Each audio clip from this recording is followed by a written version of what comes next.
What's up, you guys? It's Matt here. So I'm moving from credit to debit. And I know Dave Ramsey would be proud of anybody that's moving from credit to debit and trying to take control of their own finances rather than basically take all of these credit cards and use all these credit cards. Now, I still have 18 or 19 credit cards at this point, and I love all those credit cards. I have different various spends that I will be able to get a decent return from, right? Whether it's 3%, 6%, or whatever. But I'll tell you this, going to debit has its benefits. Being in credit does have its benefits as well. Both of them also have flaws. So let's talk about credit versus debit. Which one is better? Guys, hit that like button, hit that subscribe button, hit that notification bell for more videos like this one. Also, make sure you check out some of the links down below. It does help out the channel.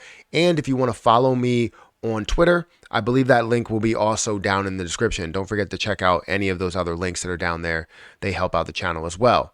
So let's talk about credit cards, right? Let's talk about credit cards right here, the American Express Blue Cash Preferred card, and the debit cards, right? My overall debit card, which would be, a PSECU debit card, right? One from a credit union or whatever bank you are with. What's better? Well, they both have their pros and cons. Debit cards, obviously you're using all of your money. You don't have any issues to where you are overspending in any way. You don't have to pay back anything because it's all the money that you own. And versus, the cons on it where you don't have any rewards. You don't have any type of cash back. You don't save anything on it. So that's the biggest con that you can have. However, a credit card, right? The largest pro would be the fact that you have the rewards. You have rewards on various spending, whether it's groceries, whether it's gas or, travel or whatever. But then the cons, you're not technically using your own money. It feels like you're using somebody else's money, and sometimes you can let it go maybe a month or two. That's how it feels. Even though you should never do that, you let it go maybe a month or two, and then it starts to build up, and now you're paying interest. So it's not really the biggest pro that's there, but you do have pros and you have cons on both areas. However, many people in the credit card community will argue that as long as you are disciplined, as long as you understand what you're doing with credit cards, you'll never get into that situation. And that may be true, but it also doesn't fully protect you from that, because if something does happen, it doesn't fully protect you from it. But if you're going the debit card route, you are completely protected from it, and you have to find a different way around it instead of using that money that is loaned out to you. So for both of these, which one is better, right? Dave Ramsey would say that debit is better. And the reason why he would say that debit is better is because it allows you to use your own money, and it doesn't, release that thing in your brain that basically says, hey, I can spend a little bit more because I can always pay it back next month. Well, that shouldn't be the mindset, right? So there has to be something in between. Now, for me, I feel like there is something in between where I have the crypto.com Visa debit cards. Any debit card that can offer you any type of reward back for using the card, for having the card, or anything like that, I feel as though is worth it.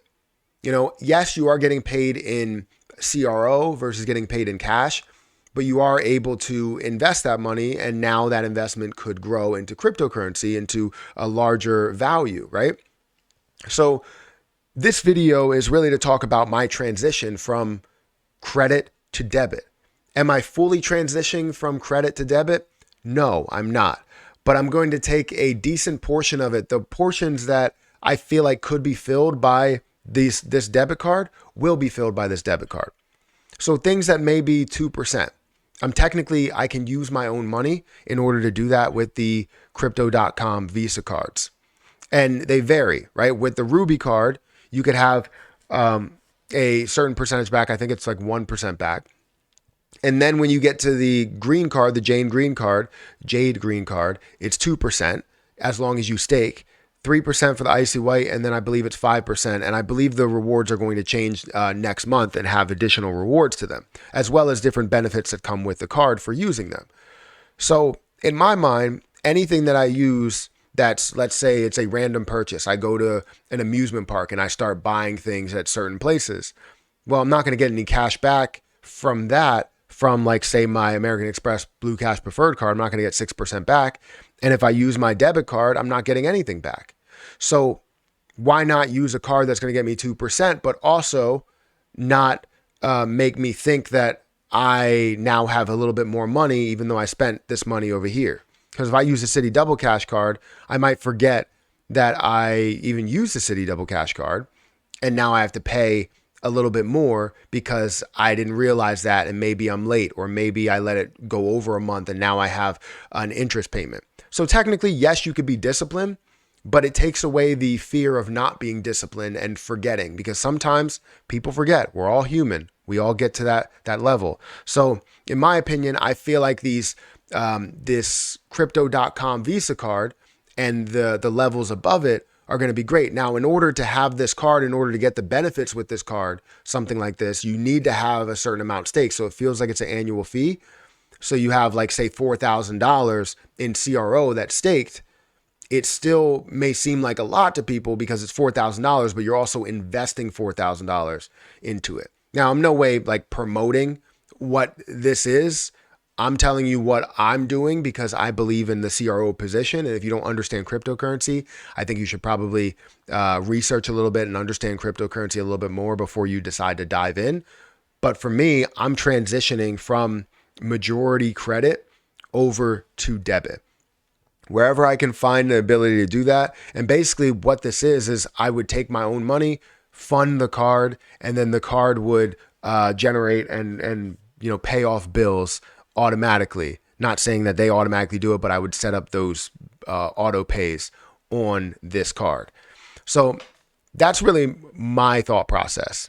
Debit versus credit, they both have their pros and cons. You could technically, live completely off of credit. You can completely live off of debit and don't worry about any type of rewards that you get.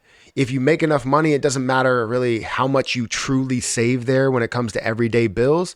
As long as your bills are low to begin with, you should be fine, right? So let me know what you're thinking, guys, and what you believe is the right process. Does moving more towards debit seem like the process for you? Is credit the right process for you?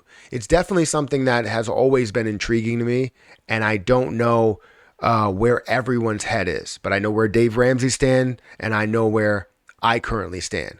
So guys, if you could, make sure you hit that like button, hit that subscribe button, hit the notification bell for more videos like this one. Also, make sure you check out any of the links that are down below. It does help out the channel. And if you want to follow me on Twitter, follow me on Patreon, those links should be in the description.